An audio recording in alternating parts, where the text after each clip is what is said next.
Welcome in to the very first all sports podcast. Doing this every single Friday at doing this every single Friday. Don't know what time, specific time. Just every Friday I'm gonna try to keep doing these. And yeah, because I've been wanting to get into, sports broadcasting. I really think this would help my ability to do that. And I think this would be the type of deal, once a week kind of deal, kind of help me. So we got a lot of big games this weekend in the NFL. A lot of teams trying to make a playoff push. Obviously, we know week 18, a lot of teams trying to make a playoff push right now and trying to make it into the playoffs. My team, my favorite team, the New York Giants, just got into the playoffs last week. I'm super excited about that. The Giants making the playoffs for the first time since 2016. It is awesome to see the Giants back in the postseason. Even if they're a one and done, it is good to see the Giants back in the postseason. So I'm going to start out with the NFL. The NFL's got a lot of big games this weekend. Chiefs, Raiders, not really a big game. The Chiefs, it's a big game for the Chiefs, not for the Raiders, obviously. The Raiders, for some reason, benched Derek Carr. They decided, you know what, we're going to bench Derek Carr. For what reason, I don't know. I have no idea why they decided to bench Derek Carr. Um, so Derek Carr obviously is not going to be a Raider next year. We know that. Derek Carr is not going to be with the Raiders next year.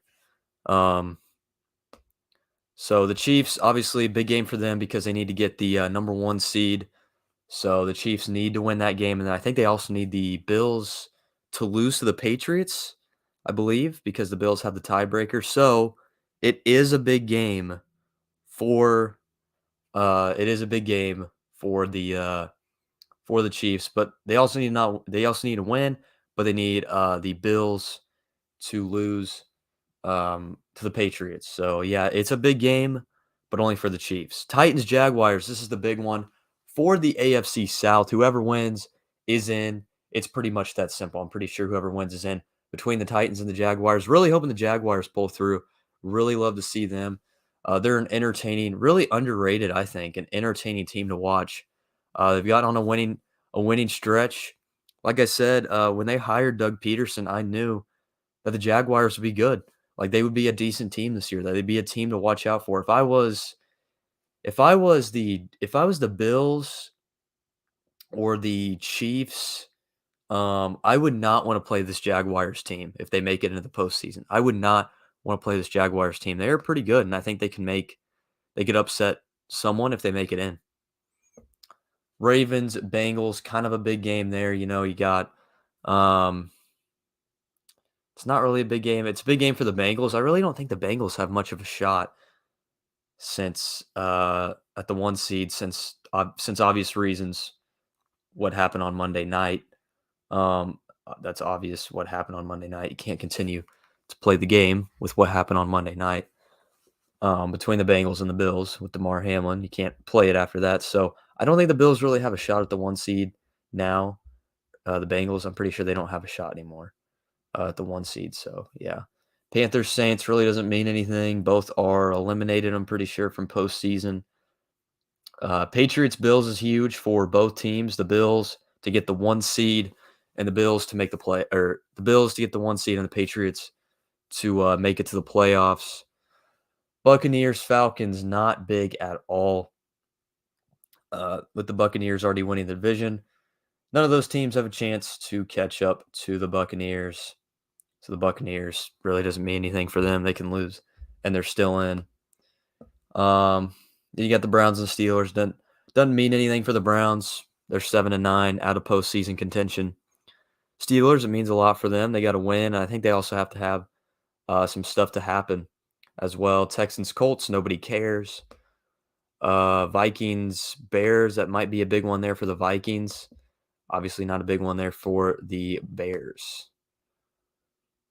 Jets Dolphins, big one for the Dolphins to stay alive. Jets are already eliminated, I'm pretty sure. Then Rams Seahawks is a big one, especially with the Seahawks. I think they win and they're in. And I'm pretty sure if Seattle if Seattle if Seattle loses and the Lions win, then the Lions make it in. But even if the Lions win on Sunday night somehow in Lambeau and the Seahawks still win, it doesn't mean anything. The Lions would still be out at 9-8. And then we got Broncos Chargers. Doesn't mean anything for the Broncos. I really don't think it means anything for the Chargers. Maybe a little bit of seeding. I'm not sure, but I really don't think it means much for the Chargers either. At 10-6, it really doesn't mean anything for Broncos country. Let's ride. So it really doesn't mean much there for Denver either. Well, it doesn't mean anything for Denver. They're terrible. Giants Eagles doesn't really mean anything for the Giants. Means everything for the Eagles to get the 1 seed. Doesn't mean anything for the Giants. The Giants are locked in as the 6th seed. They can't. If they win, they're still the 6th seed. If they lose, they're still the 6th seed. So I'm pretty sure the Giants aren't even playing any starters, hardly. So the Eagles probably will dominate just because of that. Cardinals, 49ers, pretty sure it means quite a bit there for the 49ers. Doesn't mean anything for the Cardinals. And then Cowboys, Commanders. Doesn't mean anything for the Commanders. They're eliminated. For the Cowboys, it means to get potentially get a 1 seed in the NFC still. So the Cowboys need to win if they want to still stay alive for that number 1 seed on Sunday. The Lions and the Packers, the big one. The Packers win. They're in. I don't see the Lions going into Lambeau and beating just Aaron Rodgers is playing really well. They're starting to click. They've won 4 straight games. They go from 4-8 to 8-8. I don't see the Lions going into Lambeau and beating an Aaron Rodgers that is playing really well right now. So I would go with the Packers. And even if the Lions win, they need some stuff to happen. They need the Seahawks to lose to make it in at 9-8. And so yeah, I think the Packers will win. No doubt. I think the Packers win. So that's about it for the NFL slate. Lots of big games. It's big games. College basketball, obviously, it's big Saturday in college basketball. Every Saturday, pretty much from now on, will be a big Saturday in college basketball. My favorite team, the Kansas Jayhawks, take on West Virginia in Morgantown tomorrow. Always a tough place to play. Morgantown is one of the hardest places to play in college basketball. It's small, but it's tough. And Kansas always they seem to lose in Morgantown every time. Notre Dame against North Carolina. Man, North Carolina was ranked number 1 at one point in the season. Just think about that, guys. They were ranked number 1 at one point in the season, to start of the season, and now they are 10-5. And I'm pretty sure if we go here, they are unranked. Yeah, they are unranked at 10-5. So a really disappointing season. And Providence is a team that is going to be ranked after this week. They just came off a win against UConn. They are going to be ranked. UConn now has lost, I'm pretty sure, 2 games in a row. They'll be looking to bounce back there against Creighton. And then if you didn't hear the news, Chris Beard got fired from Texas, rightfully so.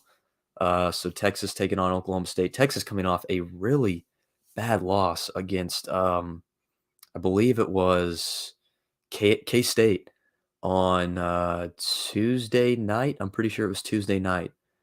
They got absolutely hammered by K-State. You'll probably go on the schedule and see here.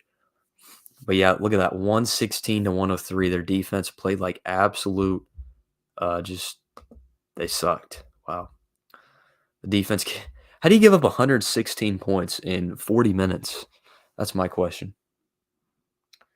Texas is not very good, in my opinion. I think Texas basketball is not that good. I think they're overrated. Sorry. But I think they're overrated, and they're not going to be at the top of the Big 12. But you know who a team I think is going to be at the top of the Big 12 in basketball, and it's going to surprise some people that they're at the top. Um, um, is TCU. TCU basketball coming off. They're 2-0 to start conference play. It's early in conference play. It's still pretty early in the season. But they're coming off what? Let's see. Um, they're coming off a win against who was it? Texas Tech on Saturday, and then they beat Baylor on the road, a gutsy win on the road at Baylor. Mike Miles is super clutch. TCU basketball is going to be right there with KU, in my opinion. I think they are pretty good. I think it's anybody's conference this year, really. Baylor's off to an 0-2 start. The conference favorite is off to an 0-2 start in conference play. The Big 12 is one of the most entertaining conferences in basketball, if not the most entertaining conference in college basketball. Not trying to be biased, because as you know, the Big 12 is my favorite conference, but I do think the Big 12 is the most entertaining basketball conference, college basketball conference. Not only most entertaining, I think it is the best. It is the best, probably. Let's move on here. You got Duke of Boston College. Just think about Duke, man. Duke is not playing good. Duke is not playing good right now. They're still 11-4, but they just lost by like 25 at NC State the other night, dude. It was awful. I don't know what's going on with Duke, but they are not good. They are not that good this year. Um, I don't think they're very good at all. Um, and then you got Kentucky at Alabama. You know, Kentucky's unranked as well, I'm pretty sure. So, I mean, Kentucky, Duke, North Carolina, all three unranked right now, I'm pretty sure. Well, Duke will be unranked probably. I think they're still ranked, but on Monday they'll probably be unranked. Kentucky is unranked. They're taking on 7th ranked Alabama on the road. And man, a lot of surprising stuff between Kentucky, Duke, North Carolina, all three. Just kind of fading. Iowa State at TCU. This is a really intriguing matchup. Both are playing really good basketball right now. This is an underrated matchup right here. TCU and Iowa State. I think it's a very intriguing Big 12 matchup. If you're into Big 12 basketball, definitely tune in for that one for sure. Skip all these, most of them. I'm trying to find the good ones. Kansas State at Baylor is another intriguing one. You know, Kansas State is playing really good basketball under a first-year head coach. Baylor is the conference favorite. Let me just note that the conference favorite Baylor is 0-2 in conference and 10-4 overall. I don't think Baylor is very good. I know it's still early in the season, but they might get on a run. But man, they're not playing very good. Also, another thing, West Virginia, I expected them to get off to a good start in conference play. They're also off to an 0-2 start, and they are taking on Kansas. And I think West Virginia definitely has a good shot because Kansas always struggles at West Virginia every freaking time. Every year, man, they always struggle at West Virginia. I think Kansas can still come away with the win, but I would not be surprised one bit if West Virginia beats KU. So, I mean, that's about it for college basketball. That's about it for the NFL. And college football, obviously, wrapping up.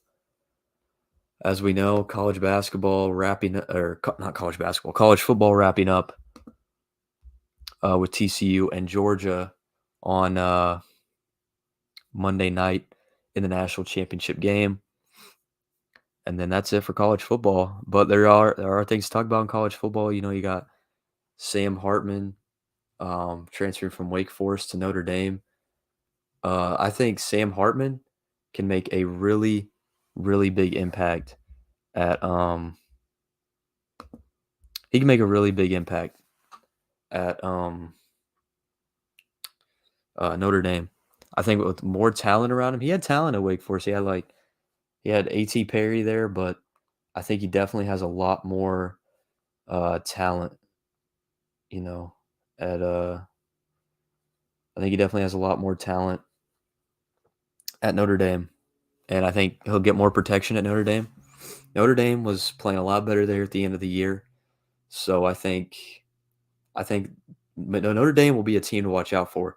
I think they'll probably still be a little overrated as usual, but with Sam Hartman, they could be pretty good next year. Or a team to watch out for. It's gonna be a while before I start doing college football team previews and all that. But I mean, right now for next year, um, I really don't know who. I think next year it could be anybody's. I mean, Georgia will probably be right back there. Michigan will probably be right back there. Ohio State will probably be right back there. Alabama too.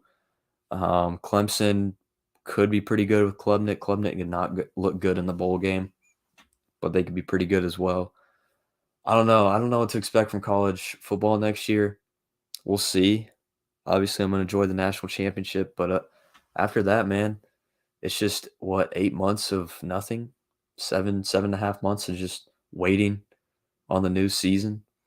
But honestly, when football's over, man, I get super into college basketball. Like, I I'm ready for March Madness. I love March Madness. There is nothing like March Madness, man. It is the best sporting event out there. It is the best postseason event of all time. March Madness is easily the best postseason event of all time. It definitely is. But that's about it for today on the podcast today. Yeah, I don't really have anything else to talk about. You got the national championship for college football on Monday night. You got a big weekend for the NFL, and then you got also a big Saturday in college basketball. But other than that, nothing really to talk about. So I'm going to end it right there. Thank you guys for watching and listening in. And I'll see you guys next time. And yeah, peace out.